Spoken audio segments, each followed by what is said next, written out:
Hello,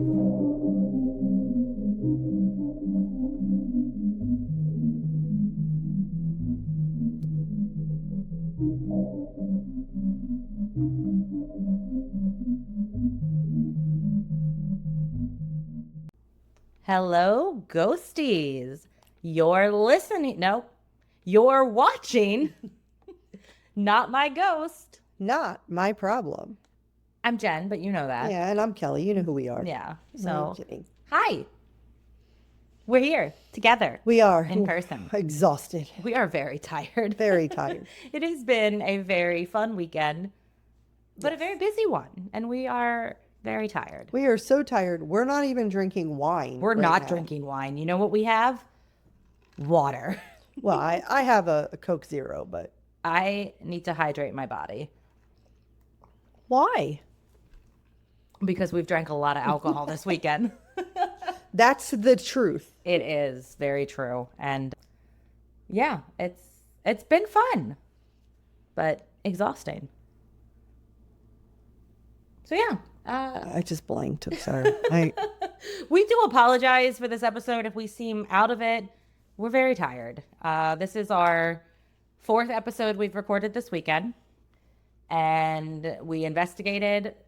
This will come out after that, or at least after the first one. I don't know when things are coming out, but we investigated the old jail in St. Augustine, and then we went out on the town for my birthday. Yes, we did. I know you all saw pictures on Facebook and Insta. That was so fun.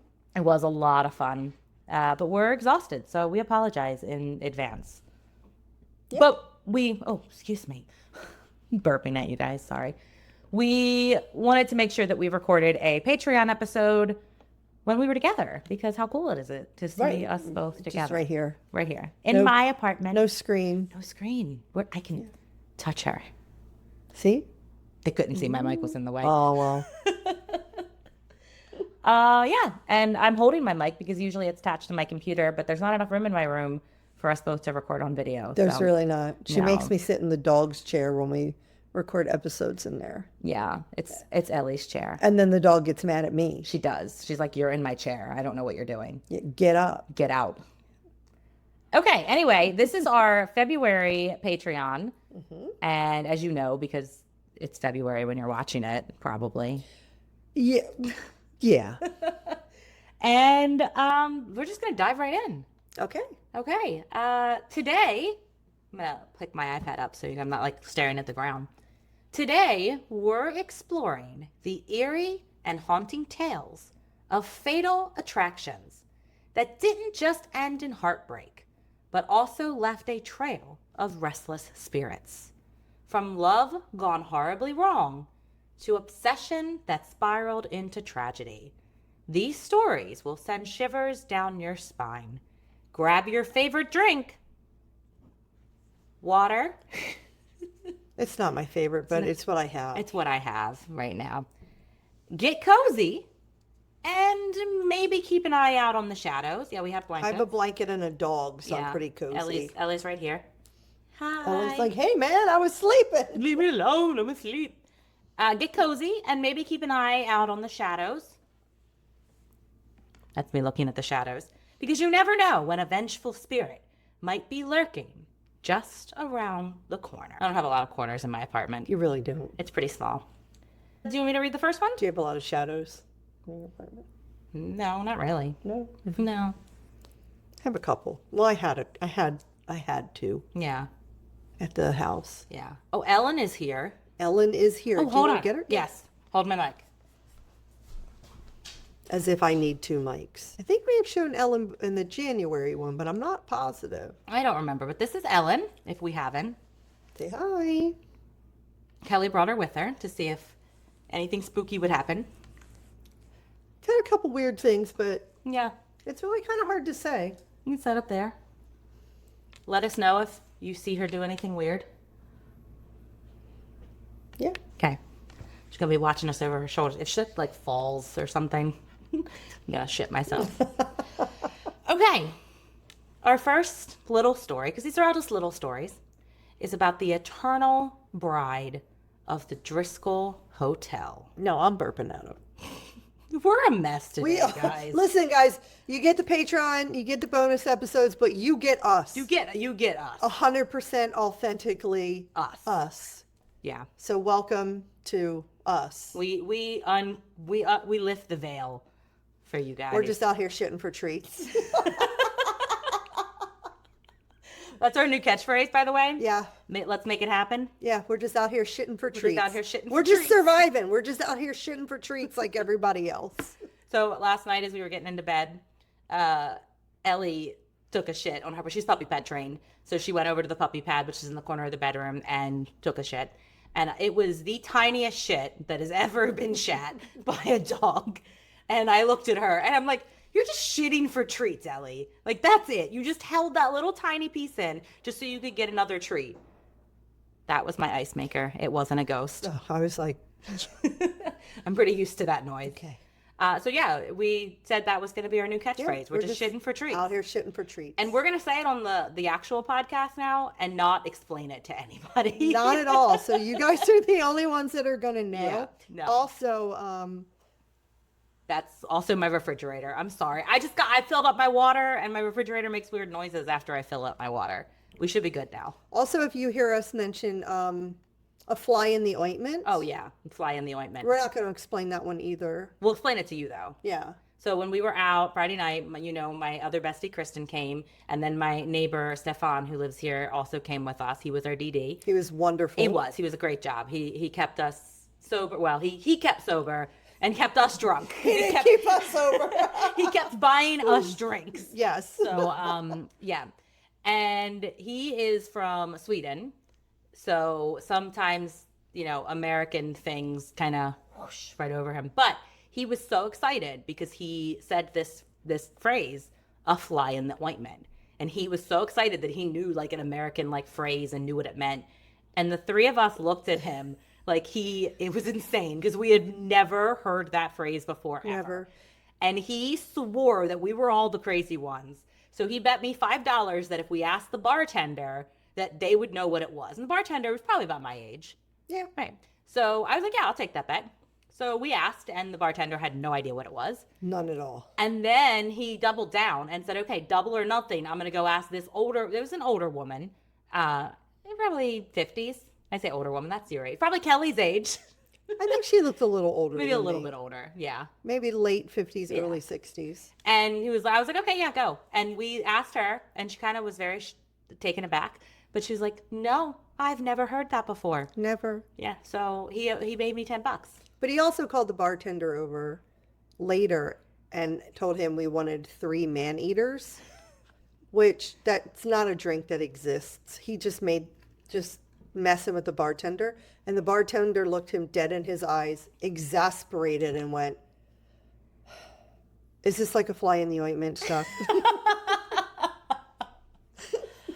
Oh, it was great. I was like, margaritas, please. 3 margaritas. Yeah.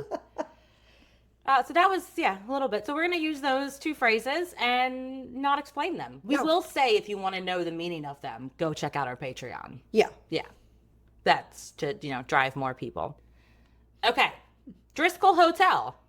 Location, Austin, Texas. Date, 1887. The Driscoll Hotel is one of Austin's most iconic landmarks, and it is renowned for its luxury, charm, and ghostly lore. Ooh. Among its many spirits, the most famous is that of the Eternal Bride. According to legend, the young bride was abandoned by her fiancé on their wedding day. That's not nice. What a douchebag. Fiancé, fuck right off. Seriously. Overcome with despair, she checked into room 225 and ended her life with a gunshot to the head. That's terrible. It is terrible. Don't mind me, guys. I'm just adjusting my iPad. She is. She's being obnoxious. She couldn't have done that before we started recording. No, I really, No, she couldn't. I have to be as obnoxious as possible. Yeah. Because I know how much Jen likes it. How much she... Unfortunately, I don't really edit this one, so you guys are getting what you get. But you get to see what Jen goes through when we do regular episodes. Yeah, how much shit I have to edit out. Yeah. It's only because I love her, though. It is. Mostly. Guests who stay in or near room 525 often report unexplained phenomena. Phenomena. Do, do, do, do. Mirrors fog up with handprints that appear out of nowhere, and sudden cold drafts chill the room, even when the air conditioning is off. Well, I mean, I would hope so, because otherwise it's just the air conditioning. Yeah. Some have seen ghostly figures in a white wedding dress wandering the halls or sitting silently by the room's window, staring into the distance. Staff claim that the bride sometimes leaves faint footprints on freshly vacuumed carpets, which that's rude because vacuum marks on carpet are really pretty. And when you go walk on them, it's kind of rude. It is kind of It's rude. And the bride's being a little I mean, rude. you float. Right, You're a ghost. float. You don't have to leave a Right. footprint. Staff claim that the bride sometimes, I already said that, Yeah. or moves objects like lamps and glasses in an eerie pattern. That would be weird if you walked in and your lamps in the room were like in some type of weird. First of all, how many lamps are in a single I was just going to ask, like, that you can do an eerie pattern? And same thing with glasses. Like, do you have like 12 people in the room that all wear glasses? or did they mean like drinking glasses? Oh, okay. Yeah, that's probably what they meant. Yeah, sorry. I'm just thinking about eyeglasses. But also, how many of them are in the room? Yeah, I mean, at most like 4. The eternal bride has become a symbol of unfulfilled love and heartbreak. She is said to be a warning to those contemplating marriage without sincerity or commitment. Interesting. Yeah. Okay, your turn. Alrighty then. The Romeo and Juliet of Canada. Ooh. The lovers of Fairmount, guys. It's Fairmount. I want to go to bed. We're tired. Fairmont Banff Springs. Yeah. That's a weird name. I Banff. don't like it. Banff? I like it. Do Where you? do you live? I live in Banff. Banff. Banff. It's like me trying to say bam, like that chef Emerald always like bam, but when I didn't have my retainer, Yeah. Banff. Banff, Banff. Banff, Gonna be our bitch, next thing. We came up with another new catchphrase. Banff. Banff, bitch. I'm just out here shitting for treats like the rest of us. Yeah, Don't be a fly in the ointment. trying to avoid the fly in the ointment, y'all. We didn't tell them what it meant. No, we didn't. So apparently it means like someone that's sticking out, like, or bringing down the vibes. Third wheel kind of that type situation. thing. I don't really get how that's a fly in the ointment. Why is there ointment? Like, Leave your ointment in your medicine cabinet. That's private information.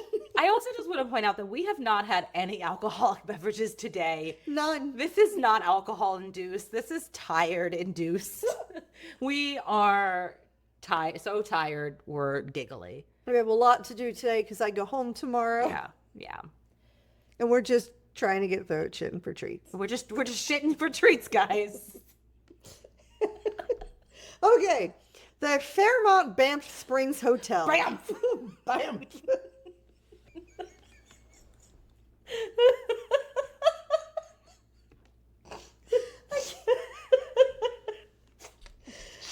Oh, we're not sorry at all for No, this. we're not sorry. The Fairmont Banff Springs Hotel is steeped in history and known as the Castle in the Rockies. Oh. Amongst its numerous ghost stories, among its numerous ghost stories, is that of a young bride who met a tragic end on her wedding day. I just want to point out, where were these stories when we were doing our haunted wedding? Because I could not find these stories when we were doing that episode. No. But suddenly I do Fatal Attractions and they all pop up. Okay, sorry, go. I mean, it's all in how you word things when I you guess. research, I guess. I guess. Yeah. While descending the grand marble staircase in her wedding gown, the bride either slipped or was startled by the flames of a nearby candle. Listen, Ellie agrees.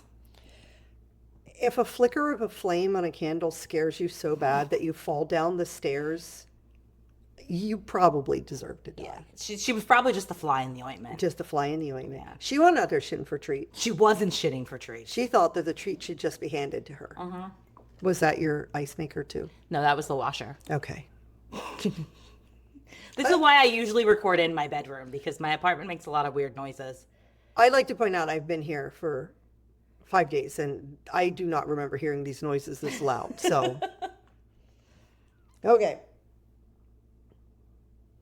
She fell to her death, and some claim her gown caught fire, adding to the horror of her demise. The ghost of the bride has been spotted on multiple occasions. Guests and staff have reported seeing a figure dressed in her elegant white gown gliding down the staircase. She's nice enough not to leave footprints in the vacuum marks. Right. Or dancing around alone in the ballroom. The most chilling accounts describe the faint smell of burning fabric, accompanied by cold spots near the staircase. Others have heard the echo of footsteps when no one else is there. The bride is thought to relive her final moments, trapped in an eternal loop of her happiest and most tragic day. Okay. I'm down with that. Yeah, let's go. You want to go to that place? Sure. All right. Next story is The Lovers of Chateau de Brisca. I have no idea if I'm saying that right. It's French, so it's probably something that sounds like Chateau.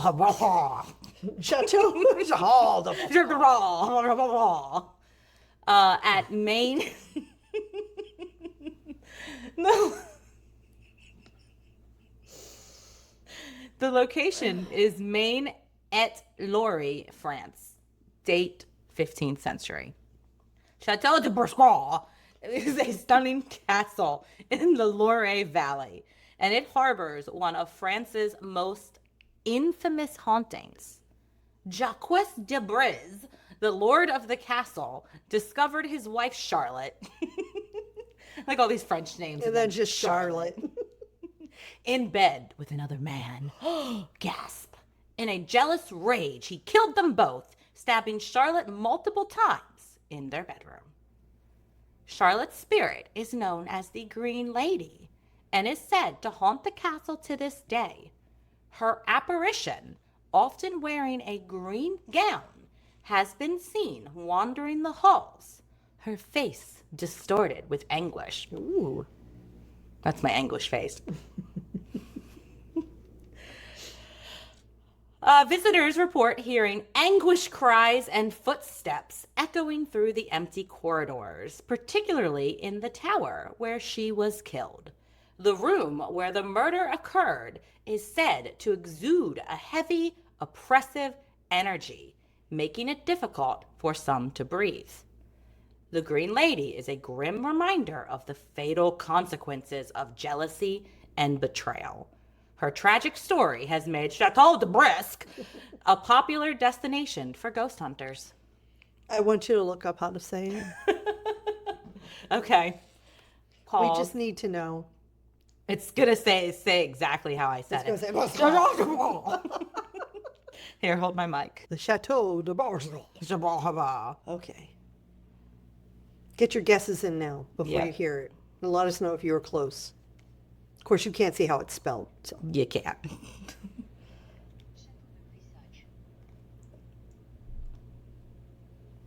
Château de Brissac. Exactly what Jen said. I mean, that's pretty much exactly She what I nailed said. it. I You did. nailed I it. nailed it. I nailed it. Oh my goodness gracious. What is happening today? I don't know. Is it my turn? It is your turn. The ghostly lovers of Ireland's Leap Castle. I don't know anything about this story, but I want to go. I want to go. It's a haunted castle in Ireland. Yeah. Yeah, sure. Do you know who lives in Ireland? Who? Irishmen. Do they live in that castle? I don't know, but they live all over the place. So. Yeah. Oh, I'm there. Let's go. And I'll listen to them talk to me all day long. All day. Okay, location, County Offaly, Ireland. Date, 17th century. Ooh.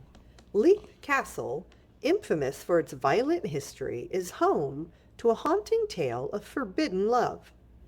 A young couple from two feuding families planned to elope, but were discovered before they could escape. One lover was fatally shot in the chapel known... Stabbed. I don't know where you got shot from. It says stabbed. I don't know. I think my brain just fills it in sometimes. Yeah. One lover was fatally stabbed in the chapel, now known as the Bloody Chapel, while the other was thrown from the castle tower to their death. Okay. The spirits of these ill-fated lovers are said to linger in the castle. Witnesses have reported hearing soft whispers and sobbing in the Bloody Chapel, as if the couple is mourning their doomed love. Shadows believed to be their spectral forms have been seen holding hands and then vanishing into thin air. I love that. I love love. Yeah. The tower where one lover fell is avoided. Fell or was pushed? Yeah, something. Is avoided by many as visitors often report feelings of intense sadness or the sensation of being watched. The lover's story is a poignant reminder of the cost of hatred and the power of enduring love, even in death. I love that. I mean, I told you I wanted to go anyway. Ellie's scratching. Hi, Ellie. You good? You got your itch? Okay, well, we're going to go back to Texas, because apparently I like Texas, for the murder of Betty Gore. And this was a little more recent, in the 1980s. Ooh. Betty Gore's tragic death, Ellie's shaking, occurred at the hands of her friend Candy Montgomery, who was having an affair with Betty's husband. Candy Montgomery is the name of a That's of a stripper whore. name. That's a Yeah. stripper name. Candy's a stripper. I say that is my ex's mom's name. Oh no, not you. No. No, not you. Not you, No, Candy. not that Candy. She spelled it with a K, which makes it better. Does it though? Yeah, it's fair. And by the way, no shame to strippers. You go get it, Yeah, girl. You go make get your it. money. You do it. Okay. When Betty discovered the affair, it led to a confrontation. And in the ensuing altercation, Betty was brutally murdered. Was there an R in that word, or was it ensuing altercation? I don't know why I said ensuring. Ensuing altercation. We're just keeping each other, you know, This is how we are in real life. We It edit is. most of the shit out of the podcast so people don't.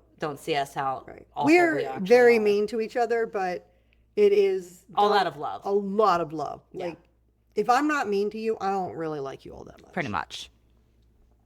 Following the murder, many believed Betty's restless spirit lingered in the area. Those who visited the house where the crime took place reported strange occurrences, including lights flickering and unexplained cold spots. Some claimed to have felt the presence of Betty's angry spirit, forever tied to the home where her life was violently taken. Betty Gore's story is a haunting reflection of the destructive power of jealousy and the lasting emotional scars of betrayal. Ooh.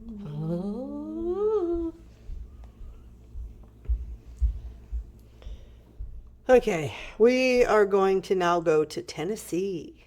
Ooh, I love me some Tennessee. The Haunting of the Bell Witch Cave. Give me a good witch cave.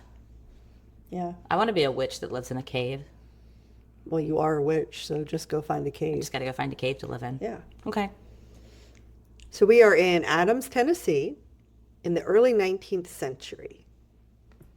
The Bell family was tormented by a malevolent spirit that many believed was the vengeful ghost of Kate Batts. What a great last name. What a great last name for a witch.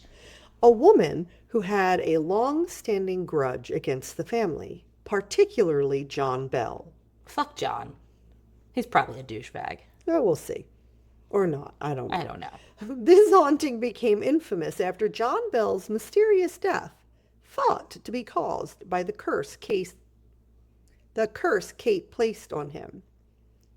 The Bell Witch Cave, a site near the family's home, is said to be a hot spot for paranormal activity.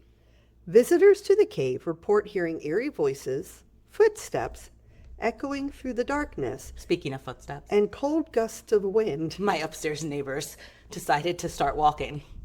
So we apologize if you can hear them. Some claim to have seen the apparition of Kate herself, still seeking revenge for her perceived wrongs. The Bell Witch curse is a chilling reminder of the destructive power of unresolved grudges and supernatural forces that can arise from intense feelings of anger and jealousy. Okay. Now, when we're going to talk about Jen's upstairs neighbors, guys, these people vacuum their floor. 2 to 3 times a day. It's, what the hell are these people? They don't have kids, man. Not What are that I'm they doing aware up of. there? They have the same apartment floor plan as me, so they can't have kids because there's only one bedroom. Unless it's a baby and they share the bedroom. I don't hear no baby crying. I don't hear a baby crying either. I hear a dog barking, but that's about it. How many times? It's not a big place. It's not. What are you doing to your floors That's that dirty. that you need to vacuum them 2 to 3 times a day? Yeah. I can't. I want to knock on the door and ask them, what are you people doing? Why are you vacuuming? And they don't even just vacuum during the day. They will vacuum at like 10:30 at night. And it is loud. It is, and I don't blame them. The floors, shitty construction, whatever. It's wood floor. It makes mine's loud when I vacuum, but I know that, so I try to be nice and only vacuum during like the middle of the day. Yeah, not do it at 10 o'clock at night. Yeah. Okay, next one is the death of Clara Turney. Location unknown. How could it be? I And how do don't they know. It's unknown, Kelly. Okay. Date, the 1930s. Clara Turney's obsessive love affair with a married man led to a fatal confrontation with his wife. In a fit of jealous rage, Clara murdered the woman, and shortly after, she was found dead under mysterious circumstances in the same house.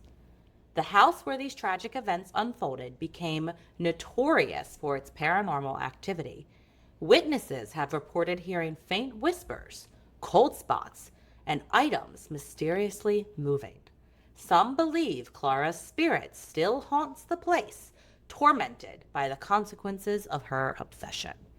Clara Turney's story is a tragic reminder of the dangers of obsessive love and the way unresolved emotions can manifest into lingering spirits. I'm back in Ireland, everybody. Back to Ireland. Let's go. We're in Dublin this time. Okay. The murder of Anne Hennessy. Anne Hennessy's murder was the tragic result of it's going to take a minute. Of an obsessive love affair gone wrong. She had been involved with a man who became dangerously obsessed with her, believing she would leave her husband for him. When Anne rejected his advances, the man, driven by jealousy and rage, murdered her in cold blood. Following the murder, Anne's spirit was said to haunt the neighborhood, particularly near her home. Witnesses reported hearing the sound of her anguished cries and footsteps echoing through the streets at night. Some claim to have seen her ghost wearing a long flowing dress, roaming the area where she met her untimely death. Anne's tragic death serves as a reminder of the destructive power of obsession and the haunting consequences of rejected love. Wow. And I do just want to apologize if you guys can hear my washer, because we didn't really think when we started the washer right before we started recording this episode. And I'm probably not going to be able to edit it out, so I'm sorry. Yeah, it's fine. We wash our clothes. Yeah, We're clothes just are real clean. everyday people, just yeah, like you guys. we are. Yeah, I don't have a recorded studio in my apartment. I wish I did. same. Yeah. Well, that brings us to the end of this episode about BAMF.